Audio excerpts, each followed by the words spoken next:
اعوذ باللہ من الشیطان الرجیم بسم اللہ الرحمن الرحیم۔ السلام علیکم۔ میری آپ سب کے لیے یہی دعا ہے کہ اللہ پاک آپ سب کی ہر جائز خواہش کو پورا کرے۔ میں کوشش کروں گا اور کرتا ہوں کہ اس چینل میں آپ کو ایسی باتیں بتاؤں جو آپ کے لیے دنیا و آخرت میں فائدہ مند ثابت ہوں۔ اگر آپ کو ہماری ویڈیو پسند آئے تو اس کو لائک ضرور کریں اور سبسکرائب کے بٹن پر ضرور کلک کریں، بیل آئیکن کو پریس کریں تاکہ ہماری آنے والی ہر نئی ویڈیو آپ کو بآسانی ملتی رہے۔ دوستوں، آج کل حق مہر ایک بہت بڑا مسئلہ بن گیا ہے۔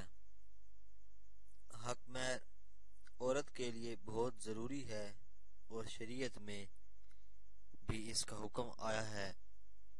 عورت کو حق مہر ادا کرنا ضروری اور لازمی قرار دیا گیا ہے اور یہ اس کا حق ہے، لیکن اس کو دو مگر تحفے کے طور پر۔ ایک روایت میں آیا ہے کہ ایک دفعہ نبی کریم صلی اللہ علیہ وآلہ وسلم تشریف فرما تھے کہ ایک خاتون آئی اور اس وقت ایک صاحب بھی مجمع میں موجود تھے۔ وہ خاتون بے سہارا قسم کی تھی اور نکاح کرنا چاہتی تھی۔ اس صاحب نے عرض کی کہ یا رسول اللہ، میں بھی تنہا آدمی ہوں، آپ میرا نکاح اس عورت سے کروا دیں تو اچھا ہوگا۔ آپ صلی اللہ علیہ وآلہ وسلم نے فرمایا کہ تمہارے پاس مہر کے لیے کچھ ہے؟ اس نے کہا نہیں، میرے پاس تو صرف چادر اور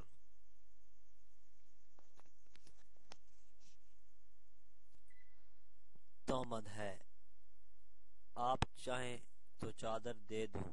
آپ صلی اللہ علیہ وآلہ وسلم نے فرمایا نہیں، اس سے تمہارا جسم ننگا ہو جائے گا اور تمہارا لباس نامکمل۔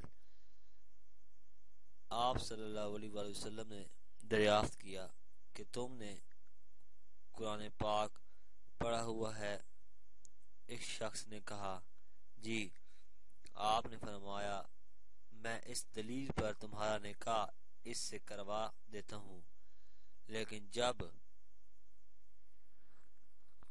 اور